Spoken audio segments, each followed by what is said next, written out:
네, 안녕하세요. 연구별 특구진흥재단의 강서특구 총괄실 맡고 있는 임문택이라고 합니다. 반갑습니다.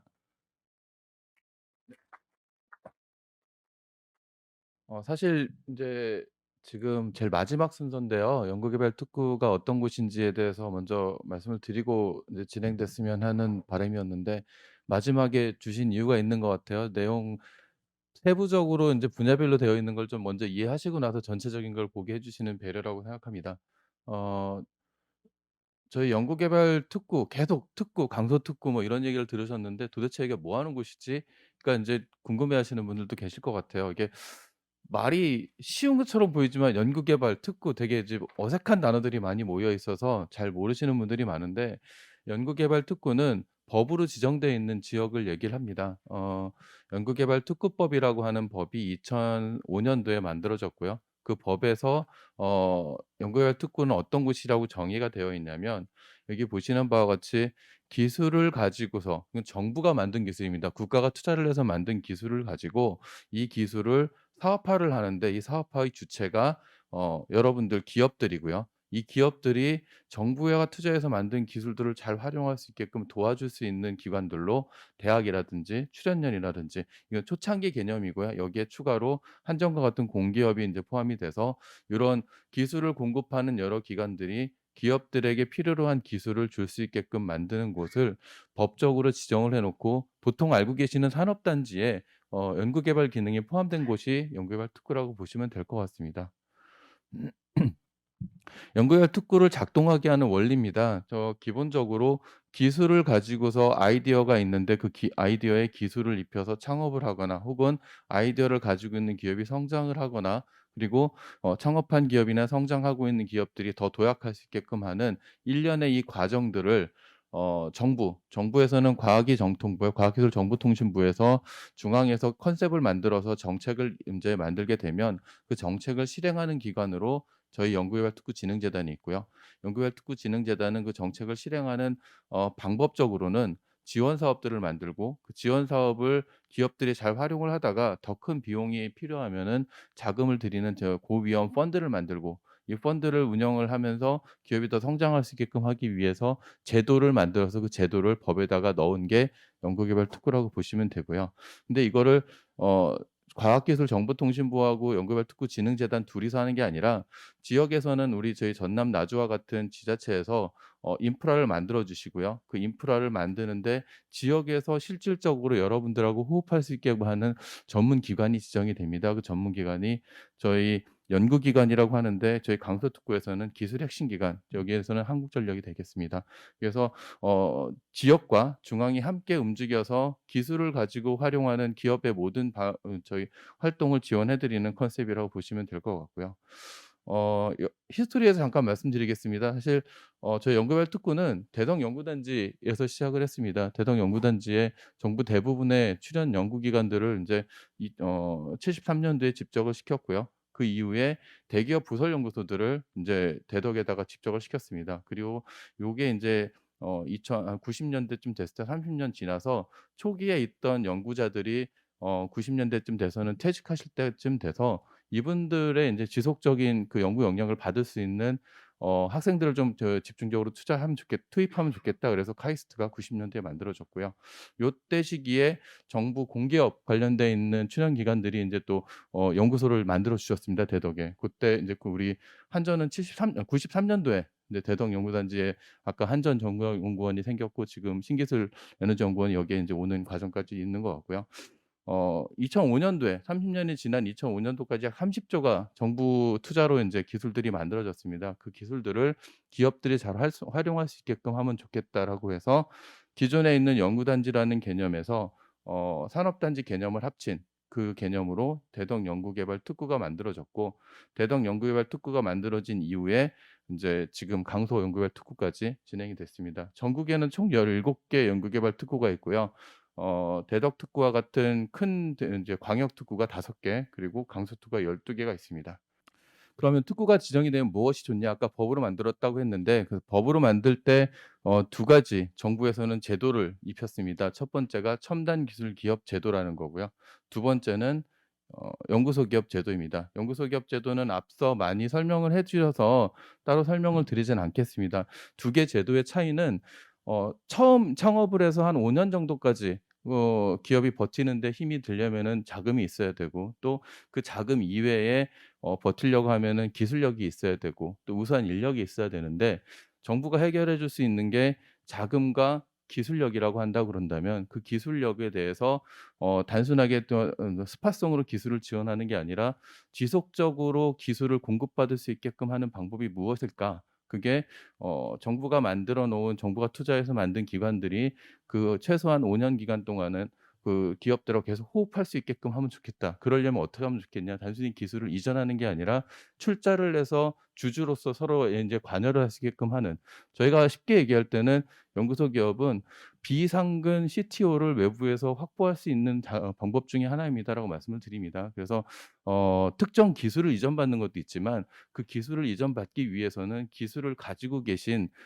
발명자분들하고 지속적으로 커뮤니케이션 할 수 있는 툴을 가지고 올 수 있는 게 연구소 기업이고요. 이 연구소 기업을 할 경우에는 기술을 단순히 한 건 받는 게 아니라, 기술을 가지고 있는 발명자가 그동안 축적해 온 연구 노하우를 같이 공유할 수 있기 때문에 지속적인 기술 경쟁력을 가질 수 있겠다라는 말씀을 드립니다. 그래서 초기 기업이 처음에 창업을 해서 한 5년 정도 버틸 수 있게끔 만든 제도가 연구소 기업이라면, 이 연구소 기업이 기술력이 계속 좋아져서 우수한 인제 성장 단계의 기업으로 갈 때 그러면 그때는 많은 돈이 필요하겠죠. 공장도 증설을 하셔야 되고, 더 많은 투자를 내고, 아까 마케팅 부분에서 더 많은 투자를 해야 되는데, 연구 개발은 계속 해야지 인제 좀 시대에 뒤떨어지지 않기 때문에 지속적인 많은 투자를 해야 되는데도, R&D에 투자를 해야 되는데도 투자할 비용, 다른 비용들이 많아서 못 하실까 봐 고때를 대비해서 첨단 기술 기업이라고 지정을 해 드린 이후에는 똑같이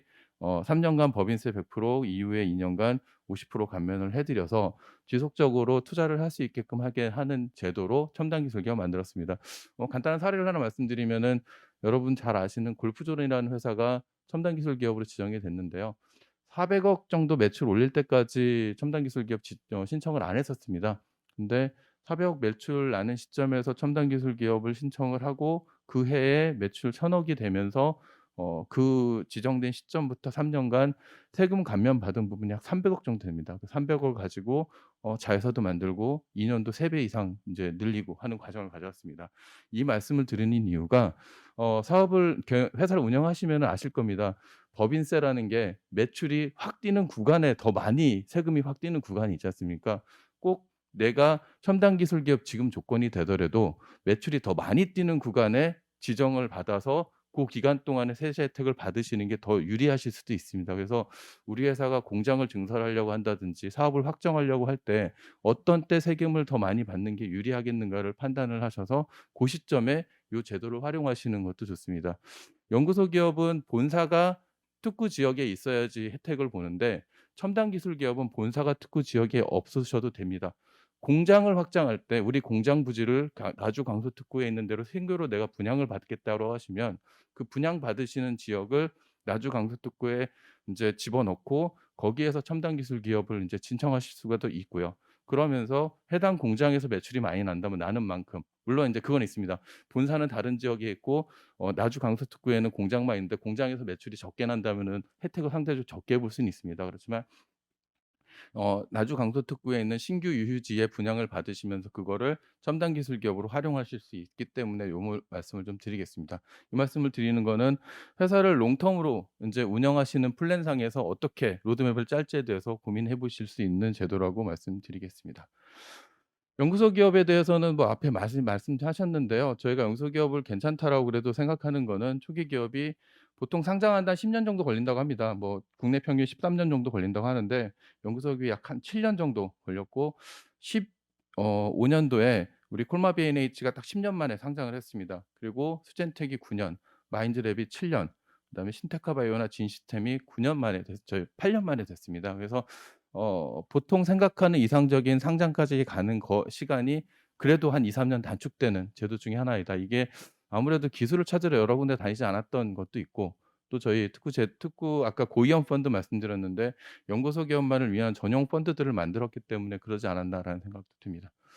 그럼 강서특구는 어떤 곳이냐?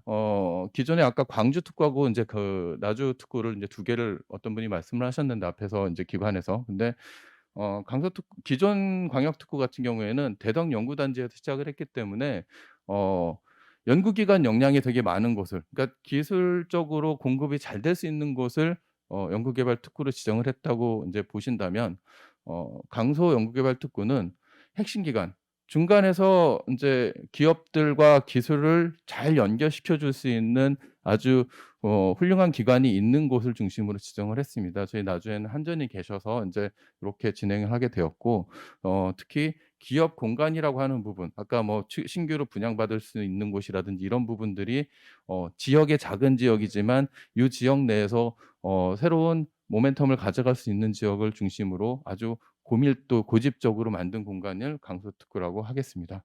전국에 이런 강서특구들이 있다는 거는 앞서서도 말씀하셔서 제가 넘어가고요. 나주에 대한 설명도 동영상이나 이런 부분 많이 나와서 넘어가도록 하겠습니다.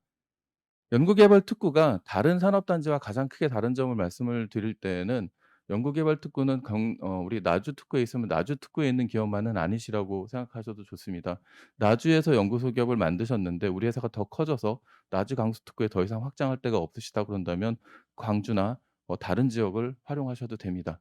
지역을 옮기실 수도 있고요. 또 내 협력사가 다른 지역에 있는데 내가 옆에서 좀 같이 했으면 좋겠다고 생각을 하신다면, 에너지 분야라면 더더욱 더 우리 나주특구로 오시게 하실 수도 있습니다. 그래서 지역적으로 서로 비슷한 분야에 있는 기업들을 서로 잘 만날 수 있게끔 하고, 그 만날 수 있게끔 하는 데 있어서 여러 사업들이 묶음 단위로 같이 할 수 있게끔 하는 것들을 할 수 있는 게 저희 강서특구의 장점이고, 이런 분야에 대해서 개별적으로 인제 그 나주에서는 한전이 좋은 프로그램들을 만드시지만 공통으로 활용 가능하시는 공통 R&D 과제라든지 이런 부분들을 저희 특구진흥재단에서 계속 만들고 있기 때문에, 단순히 현재 모습 이외에 앞으로의 만들어질 새로운 사업들에 대해서도 활용 가능하시다는 말씀을 좀 드리겠습니다.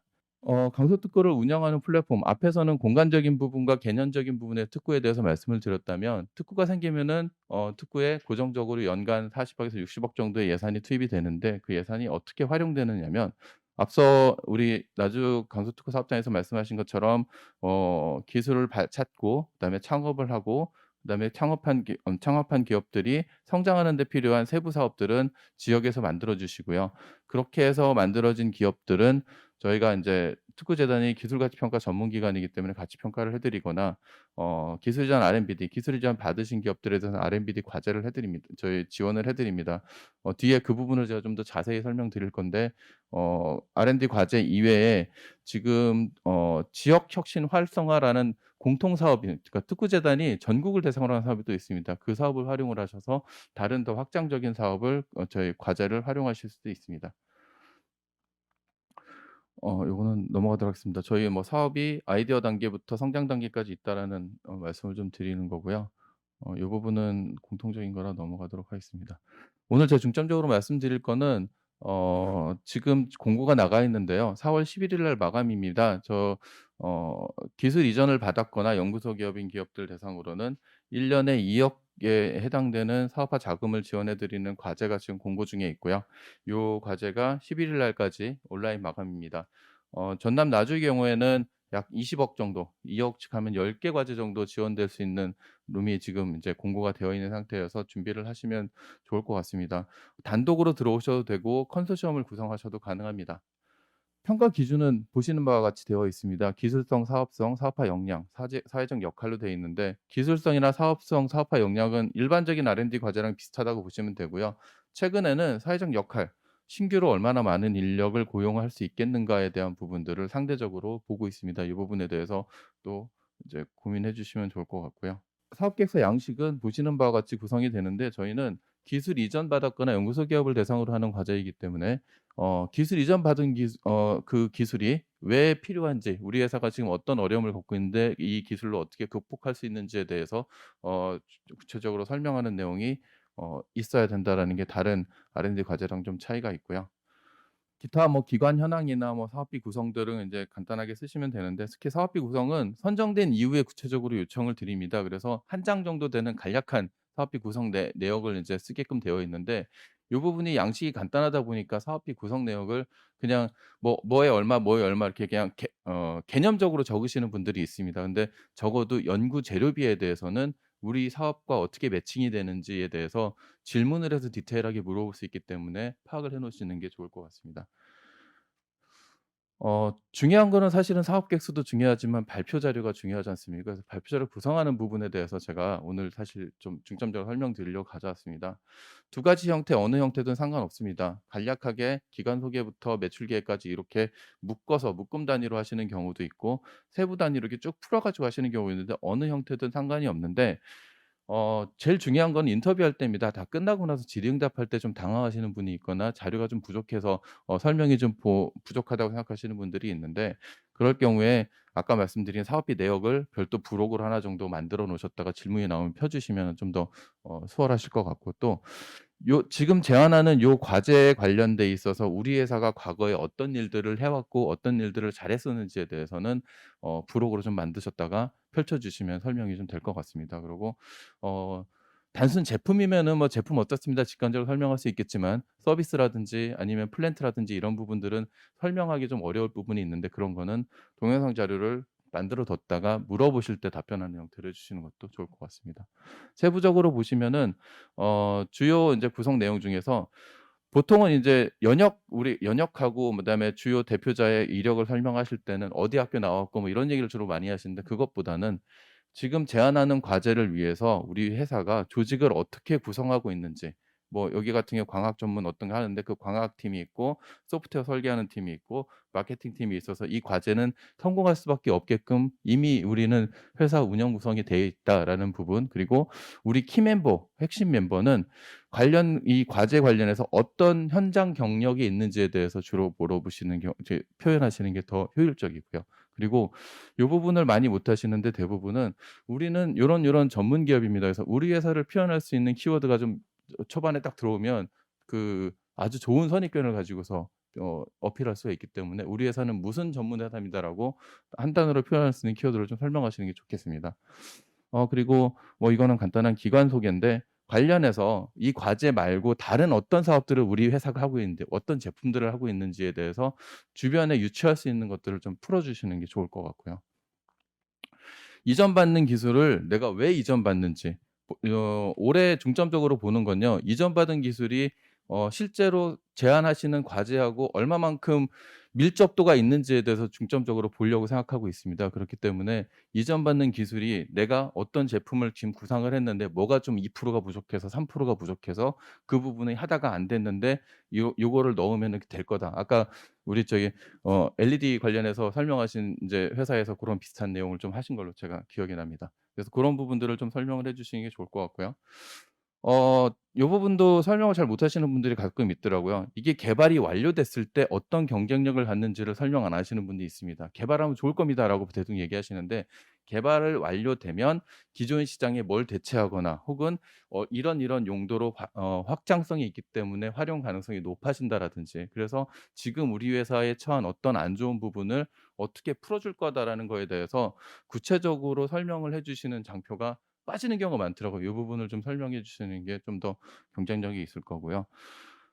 개발 목표나 스펙에 대해서는 뭐 이렇게 쭉 적는 양식에 따라 쓰시면 되는데 측정하는 기관에 대해서 공신력이 없는 자체 기준 뭐 이런 식으로 해 주시는 경우도 있습니다. 뭐 그러고 질문을 하면은 "아 그거 세계에서 하나 밖에 없는데요. 우리 회사밖에 못 하는데요." 그러시면서 설명을 인제 잘 못 해 주시는 경우가 있는데 물론 우리 회사밖에 못 하는 상황이더라도 그거를 최대한 객관화시킬 수 있는 기관들한테 증명을 받겠다라는 거를 요 내용에서 설명을 해 주셔야 됩니다. 하다못해 우리가 "한전에다가 납품을 할 겁니다." 그러면 한전에 어떤 테스팅이 있는데 그 테스팅에 몇 이제 얼마 얼마 숫자 이상을 요구를 했는데 이거를 달성한 거를 내가 증명서로 내보이겠다라든지 뭐 이게 정답은 아닙니다. 근데 없는 경우에는 이렇게라도 "우리 주 납품처 어디에서 어떤 조건을 테스팅한 거 끝난 거를 내가 제출하겠다."라는 그런 내용들을 제시를 해 주시는 게 좋을 것 같습니다.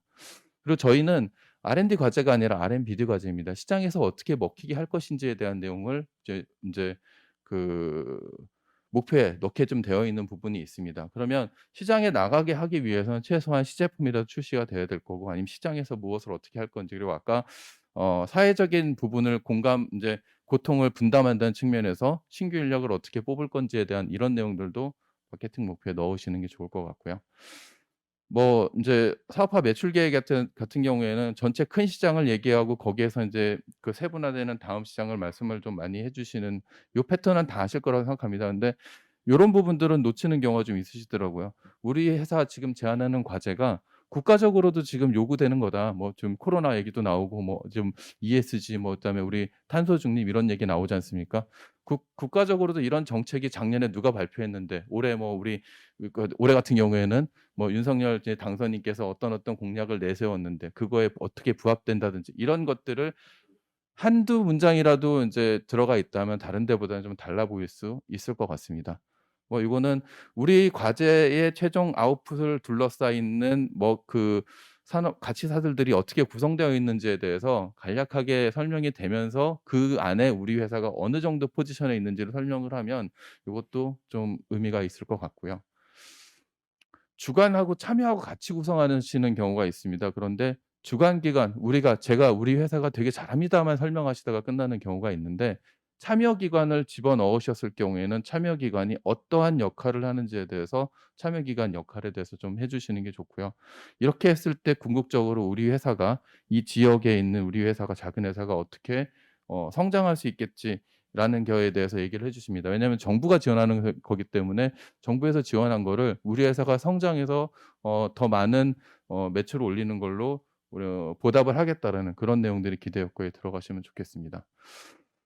시간이 짧아서 제가 좀 뭐 급하게 쭉 넘어갔는데요. 아마 회사 소개 자료는 다 가지고 계실 거예요. 그러고 좀 더 나아가서 투자 받으시려고 인제 시드 투자나 이런 거 받으실 때 투자 IR 계획서도 인제 다 가지고 계실 겁니다. 거기에 인제 경험 대입을 했을 때 R&D 과제 발표 자료가 대부분 다 비슷한 내용입니다. 뭐 고객의 고통을 어떻게 해결하고 뭐 이런 부분들인데 차이가 있다면 우리 회사의 소개 자료는 장기적으로 "우리 회사는 되게 잘 될 겁니다."라는 얘기를 인제 쓰는 게 맞는데 과제는 과제 기간이 1 년짜리 과제냐 2 년짜리 과제냐 3 년짜리 과제냐가 틀립니다. 3년 안에 시장에 열려야지 이 과제를 줄 수 있는 명분이 되거든요. 1년 안에 1 년짜리 과제면 1년 안에 나와서 그 1년 뒤에 정부가 지금 지원 안 해 주면 1년 뒤에 "나 이 시장에 못 들어가니까 지금 당장 해 주셔야 됩니다." 이런 당위성들을 설명을 해 주셔야 되는데 장기적으로 "잘 될 겁니다." 그러면 좀 막연하죠. 과제를 줘야 되는 당위성이 다른 데 보다는 좀 약해질 수 있기 때문에. 그래서 과제 기간이 얼마냐, 과제 기간이 끝났을 때에 어떤 아웃풋으로 우리가 좋은 모습을 보일 거냐에 대해서 집중적으로 설명하시는 내용이 필요할 것 같습니다. 이 내용은 아마 오늘 하루 종일 계속 쭉 들으셨던 내용들 중에서 특구가 그러면 어떤 걸 하지? 기술을 찾아 드리고요. 찾은 기술에 대해서 디벨롭할 수 있는 R&D 과제를 드리고요. 연구소 기업에 대해서는 요 기술 찾는 거부터 회사 운영의 소소한 부분들까지도 인제 짚어 드리는 걸 할 거고요. 그리고 우리 전남 나주 광수 특구에서 한전은 투자도 지원해 드릴 거고 창업도 지원해 드릴 거고 여러 가지 인제 그 운영에 관련된 다양한 프로그램들을 지역에 맞게끔 구성해서 만들어 주실 걸로 믿고 있습니다. 그리고 나머지 기술 가치 평가라든지 네트워크라든지 뭐 펀드라든지 이런 부분에 있어서도 준비하고 있고요. 특구 펀드에 대해서는 다음에 기회가 있으면 제가 좀 더 자세히 말씀드리도록 하겠습니다. 네. 시간 주셔서 감사합니다. 오늘 저희 특구에 대해서 소개할 수 있는 시간이 있어서 너무 저한테는 개인적으로 좋은 시간이었고요. 저희 특구진흥재단과 그다음에 전남 나주 강수특구와 함께 좋은 경험과 좋은 성과를 이루시면 좋겠습니다. 감사합니다.